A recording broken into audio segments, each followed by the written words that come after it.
नमस्कार, मैं हूं रोहित और आप देख रहे हैं आरबीसी समाचार। आज के बुलेटिन में हम बात करेंगे देश की सबसे बड़ी खबरों की, तो वीडियो में अंत तक बने रहिए।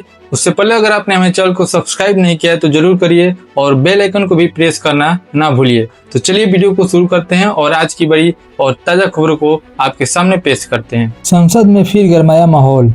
आज संसद के मानसून सत्र में विपक्ष ने कई मुद्दों पर जोरदार विरोध किया, जिससे लोकसभा और राज्यसभा की कार्यवाही कई बार प्रभावित हुई। वहीं सरकार ने अपने महत्वपूर्ण विधेयकों पर चर्चा आगे बढ़ाने की कोशिश की। आज एमएसएमई संशोधन विधेयक समेत कुछ अहम विषयों पर भी सदन का ध्यान रहा। आने वाले दिनों में संसद में और तीखी बहस देखने को मिल सकती है। लेकिन संसद के साथ साथ प्रधानमंत्री मोदी की एक बड़ी खबर भी सामने आई है। राष्ट्रीय हथकरघा दिवस पर पीएम मोदी का संदेश। आज राष्ट्रीय हथकरघा दिवस के अवसर पर प्रधानमंत्री नरेंद्र मोदी ने देशवासियों से भारतीय हथकरघा उत्पादों को अपनाने की अपील की है। उन्होंने कहा था कि स्थानीय बुनकरों का समर्थन करना आत्मनिर्भर भारत को मजबूत करेगा और स्वदेशी उत्पादों को बढ़ावा देगा। अब बात करते हैं मौसम की, क्योंकि कई राज्यों के लिए चेतावनी जारी हुई है। आईएमडी का भारी बारिश अलर्ट। भारत मौसम विभाग ने दिल्ली, उत्तर प्रदेश, बिहार, राजस्थान समेत कई राज्यों में भारी बारिश, आंधी और बिजली गिरने की चेतावनी जारी की है। लोगों को अनावश्यक यात्रा से बचने और स्थानीय प्रशासन की सलाह का पालन करने को कहा गया है। मौसम के बाद अब सरकारी तकनीक से जुड़ी एक बड़ी जानकारी।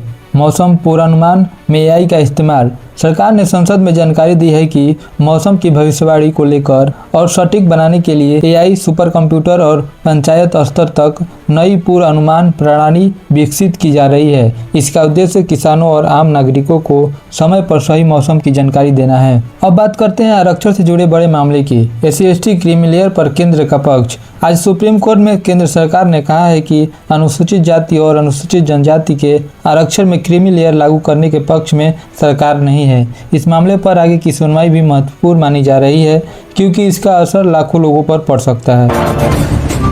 केंद्र सरकार की गोवर्धन योजना को मंजूरी। केंद्र सरकार ने गोवर्धन राष्ट्रीय बायोगैस योजना को मंजूरी दी है। इस योजना का उद्देश्य गोबर और जैविक कचरे से स्वच्छ ऊर्जा तैयार करना, किसानों की आय बढ़ाना और ग्रामीण क्षेत्रों में रोजगार के नए अवसर पैदा करना है। सरकार का कहना है कि इससे पर्यावरण संरक्षण के साथ साथ आयातित ईंधन पर निर्भरता भी कम होगी। अब जानते हैं युवाओं और शिक्षा से जुड़ी एक अहम सरकारी पहल। यूनिवर्सिटी टाउनशिप योजना पर सरकार ने मांगे सुझाव। केंद्र सरकार ने बजट 2026 से 2027 में घोषित यूनिवर्सिटी टाउनशिप इनिशिएटिव के लिए नागरिकों से सुझाव आमंत्रित किए हैं। इस योजना का उद्देश्य देश में विश्व स्तरीय शिक्षा और रिसर्च के लिए आधुनिक शैक्षणिक शहर विकसित करना है। अब बात करते हैं मौसम से जुड़ी एक और बड़ी अपडेट। दिल्ली NCR में ऑरेंज अलर्ट। आईएमडी ने दिल्ली के कई इलाकों में ऑरेंज अलर्ट जारी किया है। भारी बारिश, जलभराव और ट्रैफिक जाम की आशंका जताई गई है। लोगों को आवश्यक होने पर ही यात्रा करने और मौसम विभाग की सलाह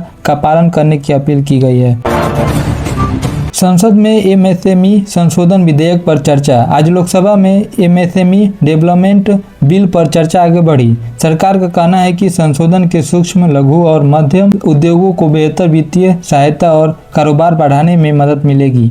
विपक्ष ने कुछ प्रावधानों पर सवाल उठाए, जिसके बाद सदन में विस्तृत चर्चा हुई। अब बात करते हैं एक ऐसे मुद्दे की जो लाखों नौकरी पेशा लोगों और बीमा धारकों से जुड़ा है। बीमा क्षेत्र में बड़े सुधार की सिफारिश। संसदीय समिति ने बीमा क्षेत्र में कई सुधारों की सिफारिश की है। रिपोर्ट में बीमा सेवाओं को अधिक सुलभ बनाने, प्रक्रियाओं को आसान करने और उद्योग को मजबूत करने के लिए कई सुझाव दिए गए हैं। यदि इन सिफारिशों पर अमल होता है तो आम उपभोक्ताओं को भी फायदा मिल सकता है। अब चलते हैं सरकार की जन भागीदारी से जुड़ी एक अहम खबर की ओर। सरकारी योजनाओं में जनता की भागीदारी बढ़ाने पर जोर।